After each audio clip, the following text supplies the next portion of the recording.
Saudara tim psikolog Polda Metro Jaya dan Dokes Polres Metro Jakarta Selatan mendatangi rumah duka Alvaro untuk memberikan trauma healing untuk keluarga Alvaro.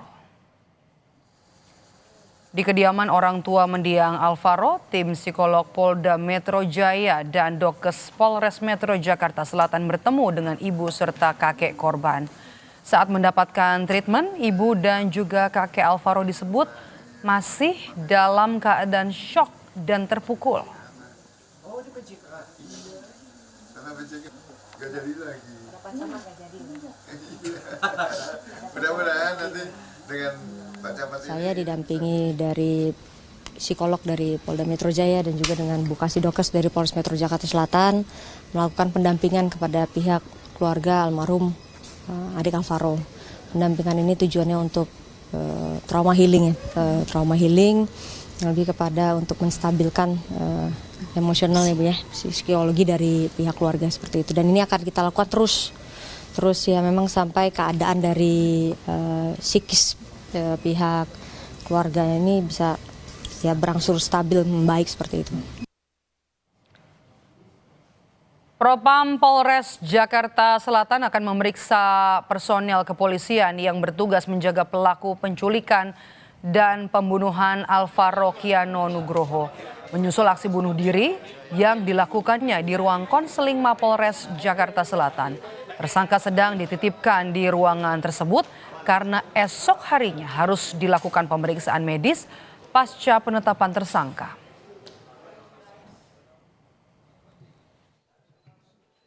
Kami luruskan kepada rekan-rekan media, tersangka mengakhiri hidupnya di ruangan konseling. Kenapa di ruangan konseling? Karena status yang bersangkutan sudah tersangka, besok pagi akan dilakukan pemeriksaan medis. Apakah tersangka ini memiliki penyakit bawaan ataupun penyakit menular, sehingga belum bisa dijadikan satu dengan tahanan lainnya.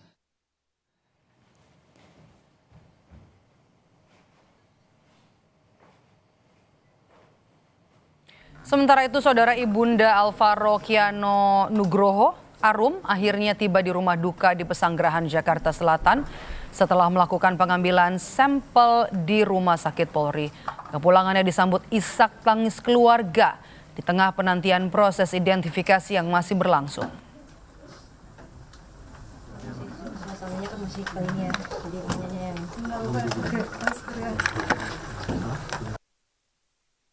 Sampel DNA-nya udah diambil ya sebelum kesini, Bu? Udah. Di mana tadi, Bu? Di Rumah Sakit Polri. Apa aja tadi yang diambil sampelnya, Bu? Dari air liur aja. Air liur ya? Terus sama ada apa sedikit apa tadi? Wawancara. Ibu menduga nggak sih, Bu, kalau kehilangan Alvaro berakhir seperti ini? Enggak sama sekali. Belum bisa banyak jawab. Alvaro Kiano Nugroho yang hilang tanpa jejak sejak Maret 2025 lalu akhirnya ditemukan dalam keadaan tak bernyawa. Yang lebih ironi, pelaku penculikan dan pembunuhan Alvaro tak lain adalah ayah tirinya. Polisi menyebut motif pembunuhan dipicu dendam ke ibu korban. Adapun motifnya yaitu dari komunikasi yang ada, motif dendam pribadi dengan jadi istri tersangka ini bekerja di luar negeri.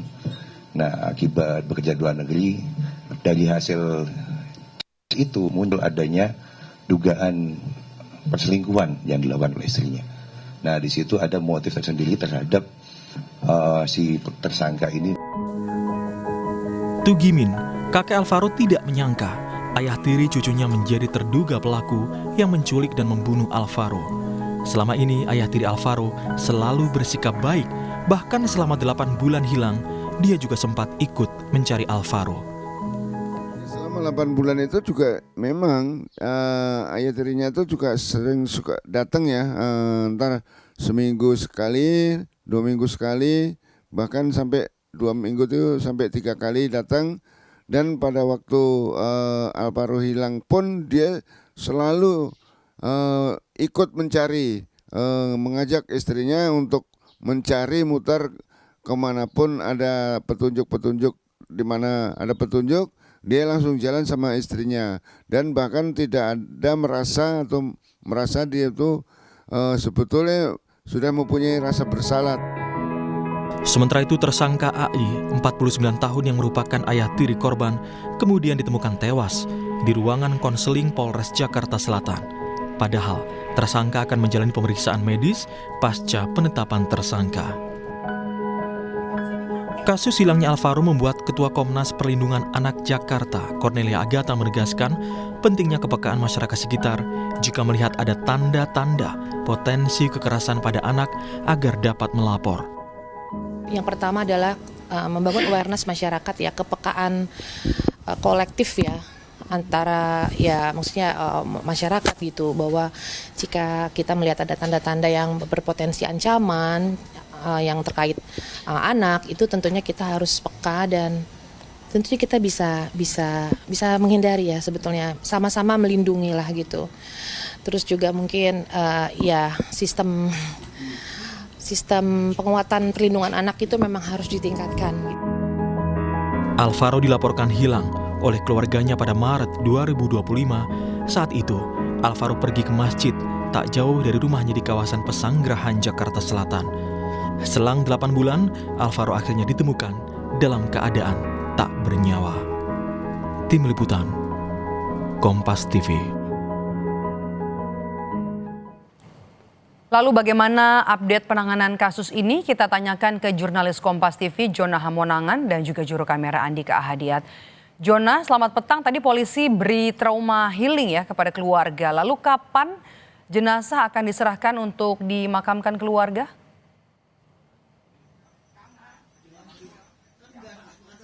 Ima hidup untuk jenazah kapan akan dimakamkan, memang dari keluarga sendiri masih menunggu hasil resmi, khususnya dari Puslapfor Mabes Polri, khususnya terkait dengan data forensik. Kalau kita lihat dari adanya penyerahan data atau dari pencocokan data yang sudah dilakukan kemarin malam, ini ada hitungan waktu kurang lebih selama 5 hari. Jadi di hari Jumat atau tanggal 28 November rencananya hasil akan disampaikan secara resmi terkait dengan apakah jenazah yang ditemukan ini identik atau tidak dengan Alvaro. Nanti ketika sudah ada pencocokan data dan identik, maka nanti akan diserahkan kepada keluarga dan keluarga sendiri akan dimakamkan. Tadi saya sendiri juga sudah menanyakan kepada keluarga akan dimakamkan di mana. Memang belum ada pembicaraan secara resmi, tapi yang pasti nanti akan dimakamkan mungkin tidak jauh dari mungkin tempat tinggal atau tidak jauh dari wilayah Tanah Kusir ini. Memang kalau kita lihat dari adanya pemeriksaan Puslapfor sendiri, ini sudah mendapat atensi langsung dari Kapolri, dari Kapolda Metro Jaya, bahkan juga dari Kapolres Jakarta Selatan, di mana kasus ini menjadi atensi publik. Apalagi kalau kita lihat terkait dengan rentang waktunya sudah cukup lama, dari bulan 3 dan sekarang bulan 11, ini ada hitungan 8 bulan, dan juga dari jenazah sendiri ini juga tulang belulang. Jadi memang untuk pemeriksaan atau cek DNA ini memang tidak sebentar, dikarenakan banyak hal atau banyak pencocokan yang harus diperhatikan secara detail. Memang kalau kita lihat dari hasil konversi kemarin dari dokter forensik sendiri mengatakan bahwa sudah ada 2 ciri dari tulang belulang ditemukan. Yang pertama adalah terkait adanya ras dan juga dari jenis kelamin sudah dicocokkan. Namun untuk lebih detailnya lagi memang harus di cross check. Sedangkan dari ibu sendiri sudah diambil sampel dari air liur dan juga dari sampel lain, dan diharapkan adanya persilangan atau cross check ini nanti akan ditemukan ataukah nanti akan identik atau tidak bahwa jenazah tersebut merupakan jenazah Alvaro atau tidak. Nanti ketika sudah identik atau sudah sah, maka nanti dari keluarga akan secepat mungkin atau sesegera mungkin untuk bisa memakamkan, agar keluarga sendiri juga bisa tenang, agar dan juga dari almarhum sendiri juga tidak ada beban. Begitulah penuturan dari keluarga besar korban yang tadi saya sempat berbicara atau berdiskusi terkait dengan kapan jenazah Alvaro ini akan dimakamkan. 8 bulan hilang, Alvaro ternyata tewas dibunuh ayah tiri. Bagaimana warga sekitar mengenal sosok pelaku, Jona?